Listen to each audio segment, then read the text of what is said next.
Yoga Indian origin, but ఇది international event ఎలా అయిందంటే 2014 లో మన prime minister mister Narendra Modi గారు యుఎన్ అసెంబ్లీలో యోగా గురించి అడ్రస్ చేశారు. యోగాకి physical and mental health benefits ఉండడం వల్ల, మాస్ గ్లోబల్ సపోర్ట్ రావడం వల్ల ఈ ఇంటర్నేషనల్ యోగా డే అయితే ప్రమోట్ అయింది. మన కంట్రీ ఒరిజిన్ అయిన యోగా మన పిఎం ప్రమోషన్ వల్ల వరల్డ్ స్ప్రెడ్ అయి 21 జూన్ ని ఇంటర్నేషనల్ యోగా డే గా డిక్లేర్ అయింది. రియల్లీ గ్రేట్ కదా.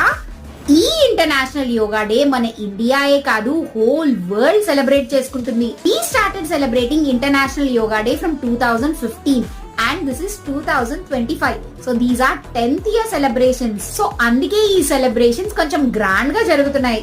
ఇప్పుడు జూన్ 21 నే ఇంటర్నేషనల్ యోగా డే గా ఎందుకు డిక్లేర్ చేశారు అంటే, సైంటిఫిక్ గా చెప్పాలి అంటే June 21 is the longest day of the year.